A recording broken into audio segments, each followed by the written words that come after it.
जय हिंद दोस्तों, DKIQ में आपका स्वागत है। आज हम वो बात करने वाले हैं DGHS के जो लेवल 1 के जो पोस्ट हैं, जैसे सैलरी का पे बंड, उसका सैलरी हम लोग देखने वाले हैं। और बहुत से लोगों का कमेंट आ रहा है या व्हाट्सअप मैसेज आ रहा है कि उनका सैलरी क्या होगा और छुट्टी वगैरह मिलेगा कि नहीं, और जॉब प्रोफाइल क्या होगा। 2-3 लड़का का मेरे पास मैसेज आया कि जो दिल्ली में मान लेते हैं उनका पोस्टिंग हो जाता है तो उनका खर्चा बचेगा कि नहीं, ये भी मैसेज आया है। तो इसी के बारे में कुछ बात करने वाले हैं, ठीक है। तो चलिए शुरू करते हैं। अगर आप नए होंगे चैनल पर तो उम्मीद करता हूँ कि आप लोग सब्सक्राइब कर लेंगे, ठीक है, और बेल बटन दबा लेंगे ताकि कोई भी अपडेट होगा ऑथेंटिक तो आपको मिलता रहे। तो चलिए हम लोग शुरू करते हैं।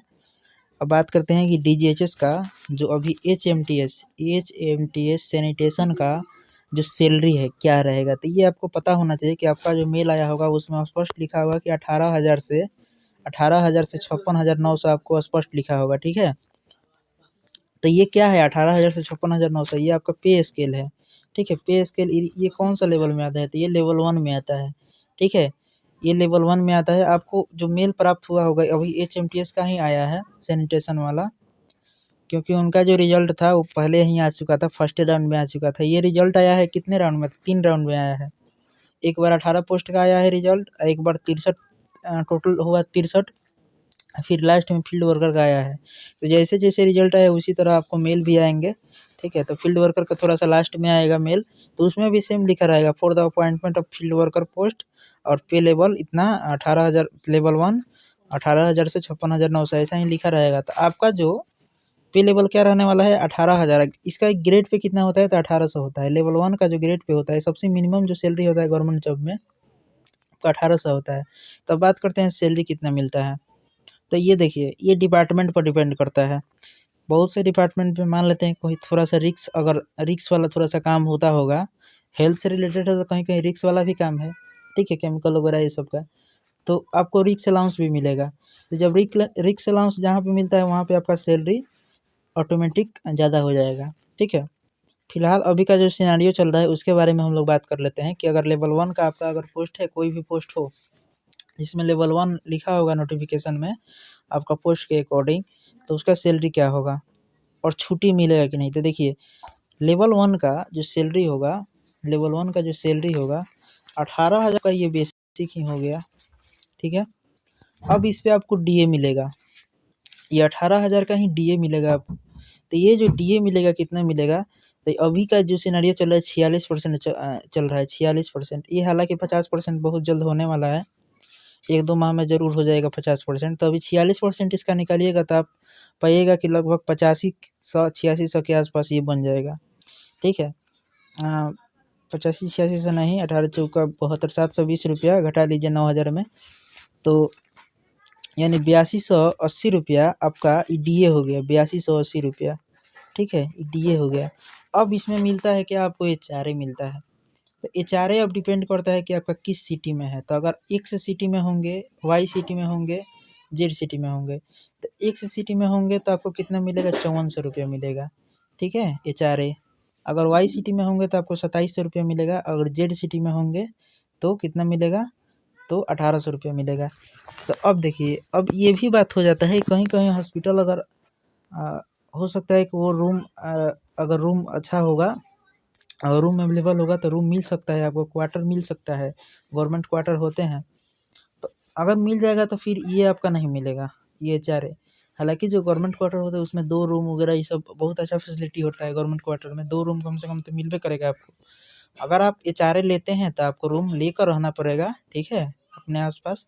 तो उसके अकॉर्डिंग अगर आपका X सिटी में अगर पोस्टेड हो जाता है, अगर आपका दिल्ली में ही हो जाता है, दिल्ली में आपका पोस्टिंग हो जाता है तो आपको 5400 रुपया HRA मिलेगा।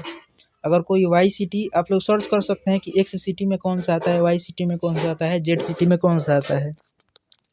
तो ये अगर मान लेते हैं कि हम 5400 ही जोड़ लें तो 18,000 और 8280 और 5400, तो 18×5 कितना हुआ, 23,400 और 8280 कितना हो गया, 23,400 और 8280 आपका यही हो गया कितना, लगभग 31,000 के आसपास, 31,500 यानी 31,500 के आसपास यही हो गया।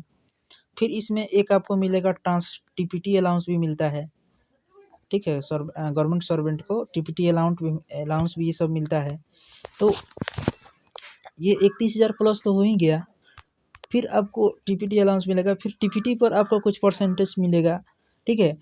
और ऐसे-ऐसे परसेंटेज मतलब कुछ-कुछ होते हैं ना। गवर्नमेंट अगर रिस्क अलाउंस देती है हेल्थ डिपार्टमेंट में, हालाँकि जो एमटीएस में होते हैं हेल्थ डिपार्टमेंट में जिनका हो जाता है एमटीएस में, तो उनको 4,000 रुपया 3700 रुपया एक्स्ट्रा मिलता है हेल्थ हेल्थ अलाउंस, मतलब रिस्क अलाउंस, ठीक है। तो ये अगर जोड़िएगा तो आपका लगभग 34-35 हज़ार आराम से हो जाएगा।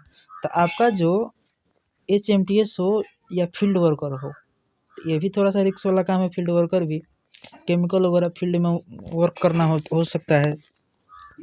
तो ये जो सैलरी होगा लगभग आपका 35,000 के आसपास हो जाएगा। अब देखिए 35,000 ये तो हो गया आपका 35,000। 35,000 एक अराउंड बताता है। हालाँकि मेरे पास जब लड़के ज्वाइन होंगे तो ज़रूर वो लोग का मैसेज आएगा, इतना तो ज़रूर करेंगे मैसेज कि आप इतना सैलरी आया, ठीक है। तो हम बताइबे करेंगे आपको। लेकिन ये आप एक अराउंड मान कर चल लीजिए कि आपका 35 के आसपास आपका बन जाएगा। अब इसमें से भी कुछ डिडक्शन होंगे। क्या डिडक्शन होंगे? आपका एनपीएस डिडक्शन होगा। एनपीएस न्यू पेंशन सेम जो चल रहा है अभी, तो आपका बेसिक पे होता है जो 18,000, और ये 8280 जो आया था डीए, उसका 10% क्या होगा, यानी 28,000 के आसपास होगा, 26,000 कुछ रुपया होगा, तो उसका 2600 रुपया आपका ये कट जाएगा एनपीएस में। तो ये जो कटेगा आपका, फिर 140% फिर गवर्नमेंट पे करती है, ठीक है। गवर्नमेंट फिर उसमें जमा कर लेती है। आपका जितना भी होता है 60 साल अब जॉब कीजिएगा तो सब उस समय आपको मिल जाएगा, सब जुड़ा रहता है। एनपीएस बहुत ज़रूरी है। तो ये सब बेनिफिट वाला ही है आपका, कोई ये नहीं है। अब देखिए मान लेते हैं कि अगर आप, बहुत से लोग, ये तो आपका हो गया फील्ड वर्कर भी, अगर आपका सैलरी जानना चाहते हैं तो फील्ड वर्कर वालों को भी इतना ही मिलने वाला है, यही सब प्रक्रिया रहने वाला है। अब 3-4 लड़कों का मेरे पास क्या मैसेज आया कि मान लेते हैं उनका दिल्ली में पोस्टिंग हो जाता है, लेवल 1 में ही जॉब करते हैं, तो उनका पैसा बचेगा कि नहीं बचेगा? तो देखिए भाई, ये क्या है, आपका एक सिक्योरिटी हो जा रहा है कि आपके पास एक गवर्नमेंट जॉब हो गया। तो इससे अच्छा क्या चाहिए? आपका पैसा बचे या ना बचे ये आप पर डिपेंड करता है। ऐसा बात तो नहीं है, देखिए खर्चा कीजिएगा तो आपका 30,000 35,000 एक माह में आराम से दिल्ली में खा सकते हैं, ठीक है। अगर बचाइएगा तो आराम से बच जाएगा। और रह गया बात कि आप किस लेवल से आप खर्चा करते हैं, किस पे आप डिपेंड करते हैं। तो हालाँकि वहाँ पे अगर नॉर्मल रूम लीजिएगा दिल्ली में तो ईज़िली मिल जाते हैं। जितना आपको एचआरए दिया जा रहा है 5400-2700, तो 5400 रुपया में ईज़िली आपको, 5400 नहीं 3000-3500 में ईज़िली आपको रूम मिल जाएगा। आप एक पार्टनर ढूँढ लीजिए, आराम से मिल जाएगा। तो इतना अराउंड में आपका बिल्कुल बचने वाला है पैसा। कोई ये नहीं है कि आपको पैसा नहीं बचेगा। ज़्यादा से ज़्यादा खर्चा होगा, मतलब ज़्यादा खर्चा कीजिएगा तो 10 के खर्चा कर दीजिएगा, उससे ज़्यादा नहीं खर्चा कर सकते हैं, ठीक है। तो लगभग आपका आराम से इन हैंड एकदम आराम से 23 या 24 के अराउंड में आपका एकदम बच जाएगा, इतना समझ जाइए। तो ऐसा बात नहीं है कि नहीं बचेगा। तो ये डाउट भी क्लियर हो जाना चाहिए अब। और जिनका भी हो जा रहा है ऑल द बेस्ट, लोग अच्छा से जाइए ज्वाइन कीजिए। इससे पहले हम वीडियो बना चुके हैं कि जिनका भी मेल आ गया है उनको क्या करना है, आप लोग जाकर उस वीडियो को भी देख सकते हैं। मिलते हैं फिर किसी अगले वीडियो में ऑथेंटिक जानकारी के साथ। जय हिंद।